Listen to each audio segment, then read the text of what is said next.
Supreme Court overturns Roe v. Wade. This decision is an outrage. It's illegitimate.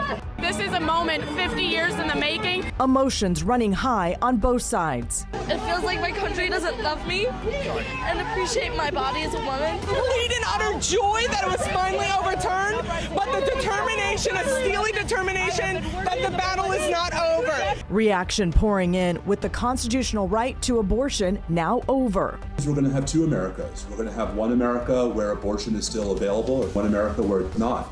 From leaders and lawmakers, it's a sad day for the court and for the country. The right to life has been vindicated. The voiceless will finally have a voice. To healthcare providers. We are staring at a dire public health emergency that, if it goes unaddressed, will cost lives. But what does today's decision really mean, especially here in California? California, Oregon, and Washington are building the West Coast offense to protect patients' access to reproductive care. And where does our state and nation go from here?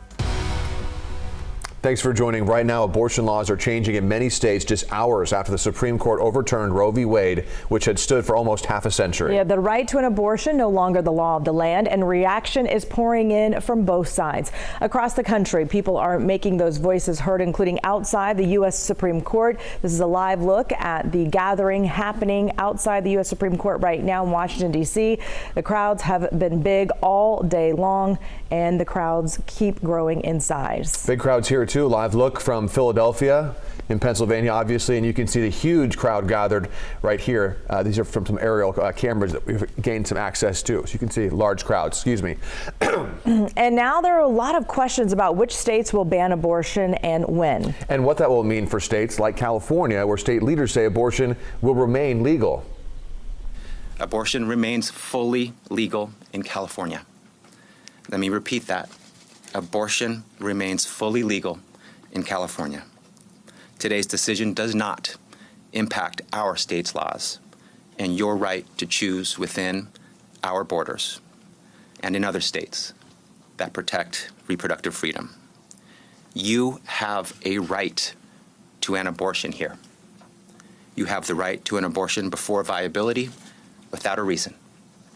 You have the right to an abortion after viability to protect your life or your health. You have the right to obtain an abortion without parental consent. And because abortion is legal in our state is expecting a big increase in the number of women crossing state lines coming here to get reproductive health care. We have live team coverage of the court's decision and what it means for states, including California. Let's begin with KCRA 3's Jared Hill at the Supreme Court with the details on this history-making ruling. Jared? Ty and Lisa, nearly 50 years after the decision in Roe v. Wade said that abortion was a constitutional right, justices today, in the closest thing to a split decision, said no, kicking this back to the states. We will abolish abortion! Intense emotion, the Supreme Court in a 5-4 split, overturning the constitutional right to an abortion. We've been fighting for nearly 50 years for human rights, and I just feel so grateful. When this decision came down today, you could hear folks let out an audible scream, showcasing just how emotional of an issue this is for a lot of people. It's just absolutely terrifying and medieval what they're trying to do to us, and we won't go back. In the ruling overturning 50 years of precedent, Justice Samuel Alito wrote, "Abortion is not deeply rooted in the nation's history," calling Roe, quote, "egregiously wrong and on a collision course with the Constitution from the day it was decided." Chief Justice John Roberts sided with the court's liberal minority, though said he would have upheld Mississippi's 15-week abortion ban, the case at the center of this decision. From Capitol Hill. Any comment on the decision today? Yes, it's a miracle. Celebration, disappointment, and calls to action. Democrats will keep fighting ferociously to enshrine Roe v. Wade into the law of the land.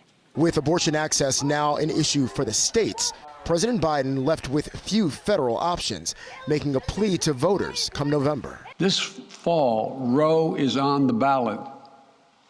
Personal freedoms are on the ballot. Justice Alito, in his opinion, said this decision should not cast doubt on the standing of other unwritten rights like that to contraception or same-sex marriage. But Justice Clarence Thomas, in his opinion, said those should be reconsidered. Reporting outside of the Supreme Court, I'm Jared Hill for KCRA 3 News. And we want to take a closer look at how abortion laws could change across the country, either right away or in the next few weeks. According to abortion rights group, the Guttmacher Institute, 13 states have laws on the books to ban abortion. 3 of them have so-called trigger bans, and that would be Kentucky, Louisiana, and South Dakota. Now, these bans went into effect immediately after the Supreme Court eliminated those abortion rights. 10 other states also have trigger bans, but they come with a set period or a step that needs to be taken by a state government entity for them to be implemented. And those are the states that you see highlighted here in yellow, and that includes Texas, as you see. Other states have restrictions on abortion that were originally blocked by courts, citing the Roe v. Wade precedent. And those states may try to have those court orders lifted so their restrictions can go into effect. KCRA 3's Christopher Salas continues our team coverage with a closer look at how today's decision will directly impact states. He joins us live now from Washington, D.C. Christopher? Lisa, you can see the crowd behind me here in front of the Supreme Court. It has grown here within the past 30 minutes or so. It has significantly increased in size, and you can hear the emotion in their chants and in their protests. Now, as you mentioned, how this impacts the right to an abortion, the Supreme Court's decision essentially leaves it up to the state, allowing them to go as far as banning it.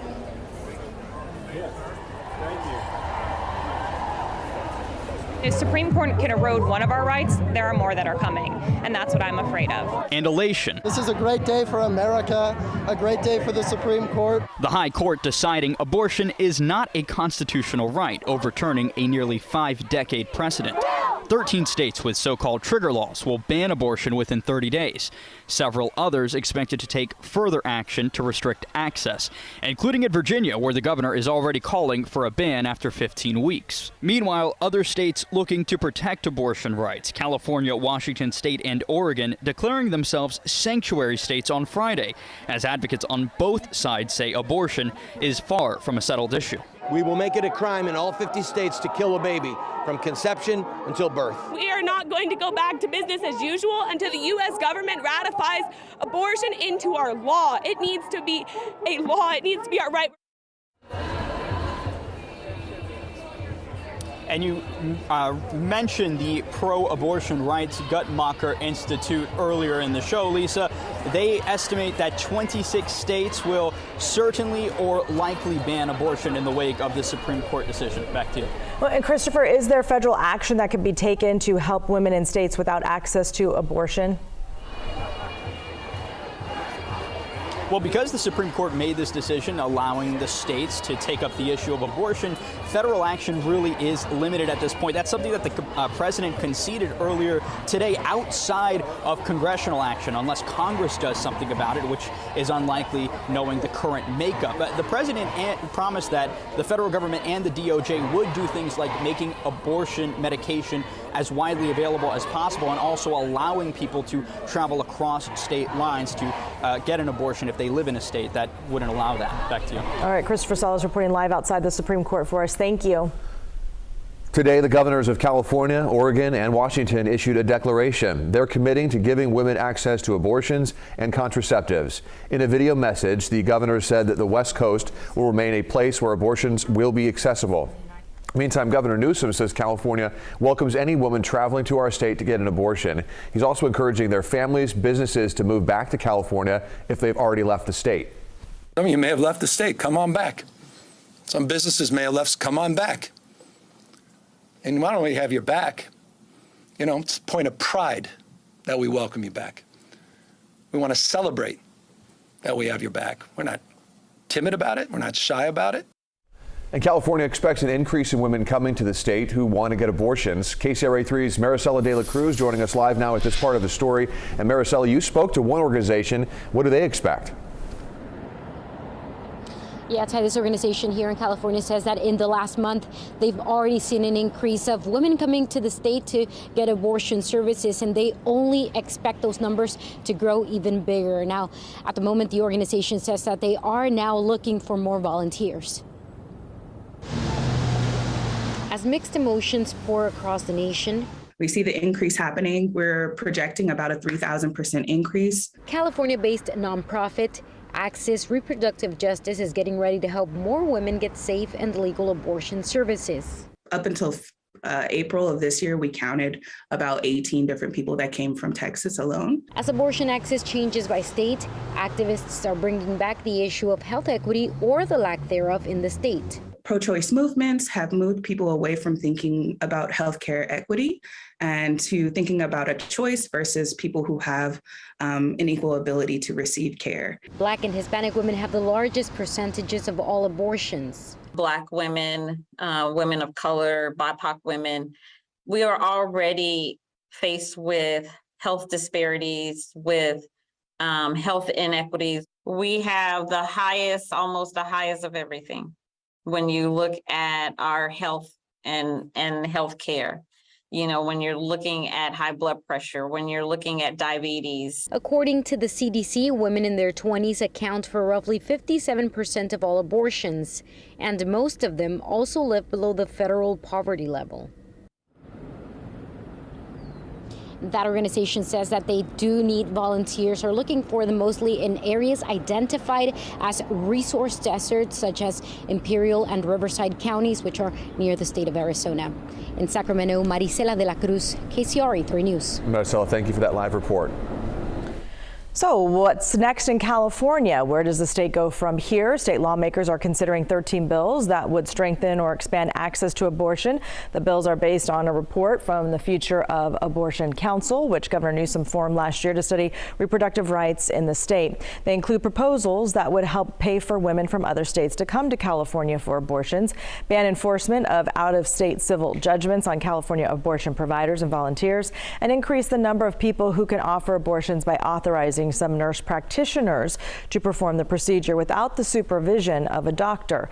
Lawmakers also want to change the state's constitution, which would be up to you, the voters. They want to put an amendment on the ballot that would explicitly guarantee the right to an abortion and contraceptives. The Senate passed the bill on Monday, less than 2 weeks after it was introduced.